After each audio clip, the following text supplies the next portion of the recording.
प्रिय विद्यार्थियों, DSS online कक्षा में आपका स्वागत है। मैं हिंदी अध्यापक हेमवती नंदन सिंह। पिछले वीडियो में हम लोगों ने हिंदी व्याकरण के अंतर्गत पढ़ा था कृत प्रत्यय और कृत प्रत्यय के भेद। अब उसमें उसका जो प्रत्यय का अगला भेद है अर्थात दूसरा जो भेद है वो है तद्धित प्रत्यय। अब इसमें हम पढ़ेंगे तद्धित प्रत्यय किसे कहा जाता है, इसके कितने उपभेद हैं, उदाहरण सहित इसका अध्ययन करेंगे। तो तद्धित प्रत्यय में ऐसे शब्दांश जो किसी या ऐसे प्रत्यय जो संज्ञा, सर्वनाम, विशेषण, अव्यय शब्दों के अंत में लगकर उसके या जो नवीन शब्दों का निर्माण उसके अंत में लगकर नवीन शब्दों का निर्माण करते हैं, ऐसे शब्दों को हम क्या कहते हैं? तद्धित प्रत्यय कहते हैं। एक बार फिर से सुन लीजिए। ऐसे शब्दांश या ऐसे प्रत्यय जो संज्ञा, सर्वनाम, विशेषण या अव्यय शब्दों के अंत में लगकर या जुड़कर उनके शब्दों में नवीनता लाते हैं या नयापन लाते हैं, उसे हम क्या कहते हैं? तद्धित प्रत्यय कहते हैं। और इससे बनने वाले जो शब्द हैं, जो नवीन शब्द हैं, उनको क्या कहते हैं? तद्धितांत भी कहते हैं। इसको आप नोट कर लीजिएगा, अलग मैंने यहाँ लिखा भी है कि तद्धितांत किसे कहते हैं। इससे प्रश्न पूछा भी जाता है, बहुविकल्पी प्रश्न जो है इससे अधिकांशतः पूछे जाते हैं। तो देखिए, तद्धित प्रत्यय जो प्रत्यय संज्ञा या यहाँ लिख सकते हैं शब्दांश में लिख सकते हैं, संज्ञा, सर्वनाम, विशेषण, अव्यय आदि शब्दों के अंत में जुड़कर नवीन शब्दों का, और इन्हीं नवीन शब्दों को ही हम तद्धितांत कहते हैं, नवीन शब्दों का निर्माण करते हैं, उन्हें तद्धित प्रत्यय कहते हैं। अब यहाँ पे मुख्य रूप से या की पॉइंट या मुख्य बिंदु में आप लिख सकते हैं, तद्धित प्रत्यय द्वारा बने शब्द तद्धितांत कहलाते हैं। ठीक है, याद रखिएगा। और उसमें कृत प्रत्यय द्वारा बने शब्द क्या कहलाते थे? कृदंत। और इसमें तद्धित प्रत्यय द्वारा बने जो शब्द हैं या नवीन शब्द है वो क्या कहलाएंगे? तद्धितांत। याद रखिएगा।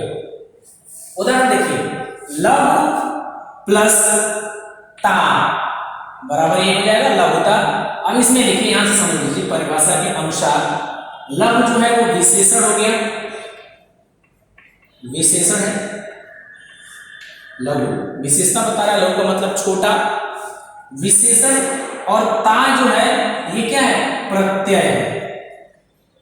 तो लघु नामक विशेषण में जब ता प्रत्यय हम जोड़ रहे हैं तो इससे जो नवीन शब्द बन रहा है वो है लघुता। लघुता नामक नवीन शब्द बना, नया शब्द बना। अब इसी नवीन शब्द को ही हम कहते हैं तद्धितांत। इसको हम क्या कहेंगे? तद्धितांत। समझ में आ गया? देखिए फिर से यहां पे देखिए, अब यहां पे जो बच्चा शब्द है ये क्या है?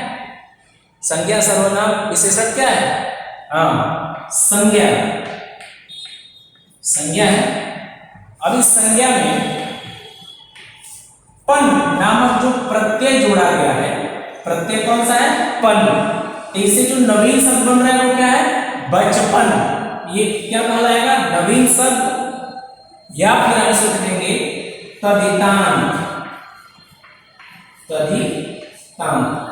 और हमारी परिभाषा भी यही है कि जो प्रत्यय संज्ञा, सर्वनाम, विशेषण, अव्यय आदि शब्दों के अंत में जुड़कर उन शब्दों में नवीनता लाते हैं, नवीन शब्दों का निर्माण करते हैं, तो उन्हें हम क्या कहते हैं? तद्धित प्रत्यय कहते हैं। और ऐसे निर्मित नवीन शब्दों को हम तद्धितांत कहते हैं। ठीक, यहां से आपको ये चीजें समझ में आ गई होंगी। अब जो है अगला है तद्धित प्रत्यय के भेद।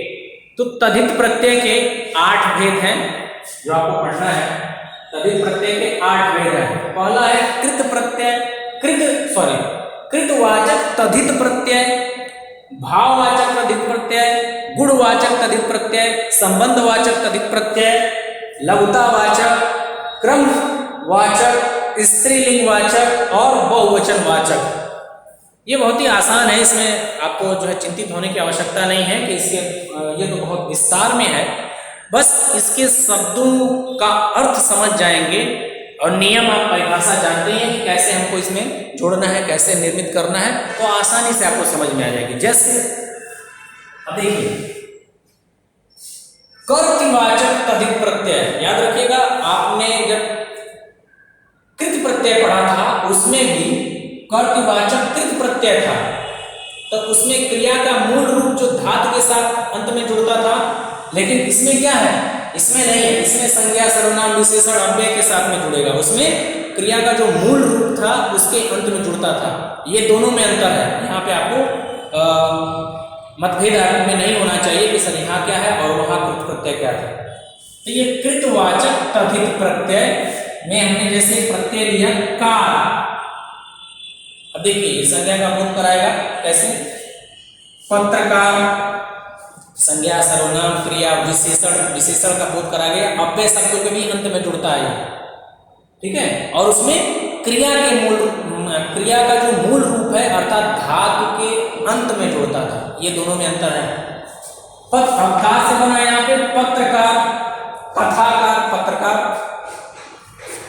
जो रिपोर्टर होते हैं, समाचार वगैरह जो है न्यूज आप देखते ही हैं। कथाकार जो कथा लिखने वाला है, ठीक है। नाटककार जो नाटक लिखने वाला या नाटक का रचयिता है। कलाकार जो कलाकृतियों से संबंधित है, ऐसे शब्द आ जाएंगे। अब इसमें दूसरा है भाववाचक, नाम से स्पष्ट है कि भाव का बोध कराते हैं, ठीक है। या इसकी परिभाषा आप चाहे तो ऐसे भी लिख सकते हैं कि ऐसे शब्दांश जो किसी शब्द के अंत में जुड़कर, मुख्य रूप से आप ब्रैकेट में लिख सकते हैं कि संज्ञा सर्वनाम और विशेषण या अव्यय के अंत में जुड़कर उसमें नवीनता लाते हैं, तो उसे ऐसे नवीन शब्दों का जो भाव का बोध कराते हो, याद रखिएगा, जो नवीनता तो लाते हैं, नया शब्द बन गया, लेकिन वो शब्द जो है भाव का बोध कराना चाहिए, तभी जो है वो भाववाचक होगा। और इसी तरह से आप लिखते जाएंगे और जो शब्द बन रहा है वो शब्द जो है गुण का बोध कराए, ठीक है, तो गुणवाचक हो जाएगा। अगर संबंध बताता है तो संबंधवाचक हो जाएगा। जैसे मान लीजिए अच्छाई, भलाई, ईमानदारी, अगर ये आता है तो इसमें क्या हो जाएगा, ये गुण बता रहा है। संबंध जैसे चचेरा, ममेरा, फुफेरा, ये संबंध बता रहा है किसका किसके साथ संबंध है, तो वो जो है संबंधवाचक हो जाएगा। बहुत आसान है। भाववाचक में आ जाएगा, जैसे आई प्रत्यय हमने लिया और इससे शब्द बनाया सच्चाई, बुराई, अच्छाई, ये भाव है, भाव का बोध करा रहा है, इसलिए जो ये भाववाचक तद्धित प्रत्यय कहलाएंगे।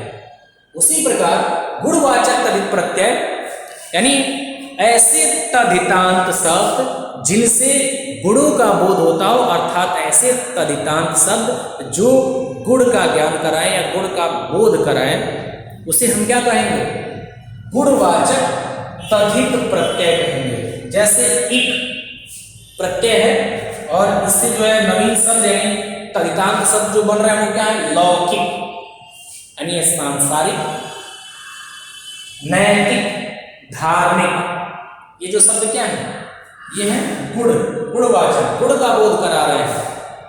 अब देखिए अगला जो है संबंधवाचक।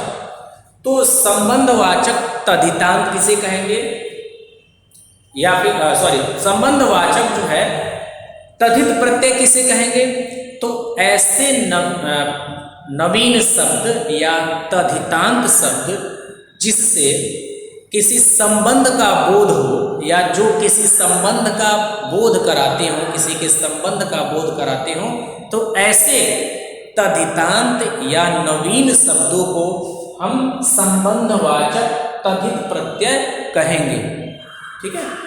जैसे एरा, एरा मैंने लिखा हुआ है एक प्रत्यय, उससे जो है बन सकता है फुफेरा, ममेरा, फुफेरा, ममेरा, चचेरा, यानी फुफेरा भाई, ममेरा भाई, चचेरा भाई, ये क्या हो जाएगा, ये संबंध बोधक है, अर्थात संबंध का बोध कराने वाले हैं, संबंध का ज्ञान कराने वाले हैं, इसलिए इनको हम कहते हैं संबंधवाचक तद्धित प्रत्यय।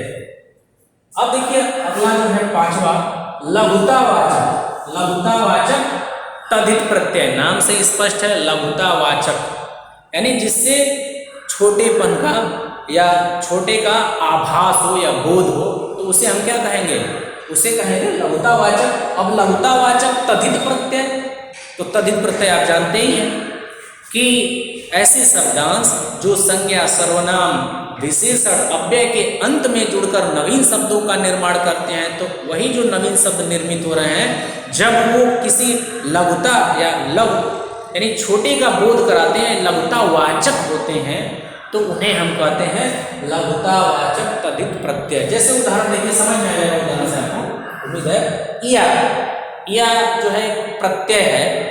अब इससे मैं शब्द बनाया डिबिया। अब देखिए डिब्बा, डिब्बा शब्द, अब डिब्बा के पास है डिबिया, यानी डिबिया का आभास हो रहा है कि यानी डिब्बा से वो छोटा होगा, तभी हम उसे डिबिया कह रहे हैं। लुटिया, लोटा और लुटिया दोनों शब्दों में अब लघुता सूचक कौन है, लघुता का बोध कौन करा है, लुटिया करा रहा है। लुटिया नामक जो शब्द है वो करा रहा है कि वो लोटा से छोटा है, इसीलिए लुटिया उसको कहा गया। खटिया यानी जो खाट है उससे छोटा, छोटे का बोध करा रहा है यहाँ पे, तो खटिया हो, ठीक है। तो ये हो गया लघुतावाचक। अब इसके बाद जो है क्रमवाचक तद्धित प्रत्यय। क्रमवाचक तद्धित प्रत्यय का मतलब जो क्रम का बोध कराया, ऐसे तद्धितांश शब्द जो किसी क्रम का बोध कराते हो, उसे हम क्या कहेंगे, तद्धित सॉरी क्रमवाचक तद्धित प्रत्यय कहेंगे। जैसे गुना, 2 गुना, 3 गुना, 4 गुना, 5 गुना, ठीक है, 8 गुना, 9 गुना, ये जो क्या है, ये क्रम का बोध करा रहे हैं। इसके बाद ये क्रम, बढ़ता क्रम, घटता क्रम, एक क्रम है, ठीक है। ये हो गया क्रमवाचक तद्धित प्रत्यय। उसी प्रकार सातवां, नाम से स्पष्ट है, स्त्रीलिंगवाचक तद्धित प्रत्यय। यहां पर मैंने लिखा है आ, प्रत्यय और आ से बनाया है छात्रा, छात्रा, बाला, ठीक है, और शिष्या, यानी ऐसे तद्धितांश शब्द जिससे स्त्रीलिंग का बोध होता है या स्त्रीलिंग वाचक होते हैं, उनको हम कहते हैं स्त्रीलिंग वाचक तद्धित प्रत्यय। अब आठवां और अंतिम है बहुवचन वाचक तद्धित प्रत्यय। नाम से स्पष्ट है, बहुवचन वाचक, यानी जिससे एक या एक से अधिक का जो बोध कराता हो, तो ऐसे तद्धितांत शब्द जो बहुवचन वाचक हो या सूचक हो या उसका बोध कराते हो, तो उसे हम कहेंगे बहुवचन वाचक तद्धित प्रत्यय। जैसे एक प्रत्यय मैंने यहां लिखा है या ऊपर चंद्र बिंदु है अनुस्वार, या, तो इससे हो जाएगा मक्खियां, ठीक है, बेटियां, लड़कियां, रानियां, लास्ट में क्या आ रहा है, यानी एक से अधिक का बोध हो रहा है, तो इसे हम कहेंगे बहुवचनवाचक तद्धित प्रत्यय। तो इस प्रकार जो है तद्धित प्रत्यय के जो उपभेद थे उसको हमने क्रमबद्ध तरीके से देखा। उम्मीद है आपको ये सब चीजें समझ में आई होंगी। इसके बाद जो है प्रत्यय से जुड़े कुछ मुख्य बिंदु हैं, मुख्य तथ्य हैं, उनको एक दो मैं उदाहरण के साथ बताऊंगा और तब जाके ये चैप्टर समाप्त हो जाएगा। तो उसको भी समझ लीजिए कि वो कौन कौन से मुख्य बिंदु हैं।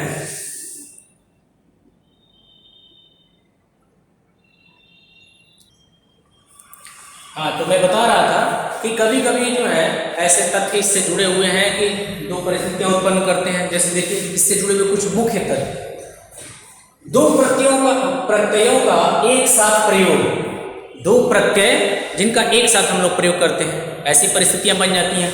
कभी कभी ऐसा होता है कि प्रत्यय और उपसर्ग दोनों एक साथ हम प्रयोग करते हैं। आइए इसे उदाहरण के साथ जो है हम समझते हैं कि कैसे जो है इनका प्रयोग किया जाता है। जैसे देखिए यहाँ पे शीत, ये उदाहरण है दो प्रत्ययों का एक साथ प्रयोग। अब शीत जो हो गया वो मूल शब्द, अब ये पहला प्रत्यय और ये दूसरा, ये पहला हो गया, ये दूसरा हो गया। शीत धन लौ धनता, यानी सी प्लस ल प्लस ता, इसे दूसरा बनेगा शीतलता। शीतलता यानी ठंडक, ठंडक। अब उसी प्रकार राष्ट्र धन ईयधनता। अब देखिए ये दोनों जो है प्रत्यय है, ये पहला और ये दूसरा, और ये मूल शब्द है। ये क्या है? मूल शब्द है, मूल शब्द। अब इससे जो शब्द बन रहा है राष्ट्रीयता, राष्ट्रीयता। उसी प्रकार बच प्लस पन प्लस आ। अब देखिए यहाँ पे बच जो है ये क्या है? मूल शब्द, पन पहला प्रत्यय और आ दूसरा प्रत्यय। तो इन दोनों प्रत्ययों के मेल से क्या बन रहा है? बच, बचपना, बचपना। ठीक है, बचपना यानी छोटापन, बड़कपन आप कह सकते हैं। विवेक प्लस शीलधनता। अब इसमें देखिए विवेक मूल शब्द है, इसके बाद जो है शील प्रत्यय और ता प्रत्यय दूसरा, दो प्रत्यय जुड़े हुए हैं, ये हो जाएगा विवेकशीलता, विवेकशीलता। ठीक है। उसी प्रकार सर, कार और ई, ये दोनों प्रत्यय हैं, ये मूल शब्द है। इसको जब हम मिलाएंगे तो क्या बनेगा? सरकारी, सरकारी। तो ये कुछ उदाहरण थे जिनके द्वारा मैंने आपको समझाने का प्रयास किया कि दो प्रत्ययों का एक साथ कैसे प्रयोग किया जाता है। अब जो है इस भाग में देखिए, यहाँ जो है उपसर्ग और प्रत्यय का एक साथ प्रयोग, यानी ऐसे शब्द भी हैं जिसमें उपसर्ग और प्रत्यय दोनों एक साथ ही प्रयोग किए जाते हैं। जैसे देखिए बे, ये क्या हो गया? ये मूल शब्द है, मूल शब्द, और इससे पहले आया है जो ये उपसर्ग हो गया, और इसके बाद जो आया है ये शब्दांश, ये प्रत्यय हो गया। यानी इस शब्द के पहले और बाद दोनों आया है। पहले आया तो उपसर्ग हो गया, ये उपसर्ग है, ठीक है, और ये बाद में आया तो क्या है? प्रत्यय है। तो बे प्लस रोजगार प्लस ई बराबर हो जाएगा बेरोजगारी, बेरोजगारी, बेरोजगारी यानी जिसके पास रोजगार ना हो, बेरोजगार या बेरोजगारी आप कह सकते हैं। अब दूसरा देखिए मूल शब्द इसमें क्या है? पूर्ण, पूर्ण के पहले आया है परि, ये उपसर्ग हो गया, और ता बाद में आया है ये प्रत्यय हो गया। तो ये शब्द जो बनेगा वो हो जाएगा परिपूर्णता, परिपूर्णता, परिपूर्ण, पूरी तरह से परिपूर्ण आप कह सकते हैं। अब ये दूसरा जो तीसरा उदाहरण है, अब इसमें जो उपसर्ग क्या है और प्रत्यय क्या है? इक, ठीक है, अ प्लस समाज प्लस इक, तो ये क्या हो जाएगा? असामाजिक, असामाजिक, असामाजिक। अब यहाँ क्या है? तंत्र, सिस्टम, तंत्र। तंत्र के पहले जो है जो उपसर्ग लगा हुआ है स्व, और प्रत्यय क्या लगा हुआ है? ता। स्व प्लस तंत्र प्लस ता बराबर स्वतंत्रता, स्वतंत्रता, ये स्वतंत्रता हो गया। उसी प्रकार सॉरी परवाह, परवाह किसी की फिक्र करना। अब देखिए इसके पहले लगा हुआ है ला, और इसके बाद जो है ई प्रत्यय लगा हुआ है, और परवाह के पहले ला उपसर्ग लगा हुआ है, ठीक है, उर्दू के उपसर्ग है, इसमें फारसी अरबी सम्मिलित किया गया है, उपसर्ग मैंने पढ़ाया आपको। तो ये जब इसको मिलाएंगे तो हो जाएगा लापरवाही, लापरवाही। तो उपसर्ग और प्रत्यय से जुड़े ये कुछ मुख्य बिंदु थे, मुख्य तथ्य थे, इसको भी बताना आवश्यक था। तो उम्मीद है ये सब चीजें आपको समझ में आई होंगी कि कैसे दो प्रत्ययों का एक साथ जो प्रयोग करते हैं प्रत्ययों का, और उपसर्ग और प्रत्यय का एक साथ कैसे प्रयोग किया जाता है। इसी के साथ यह अध्याय जो था वो समाप्त हुआ। आज के लिए इतना ही, धन्यवाद।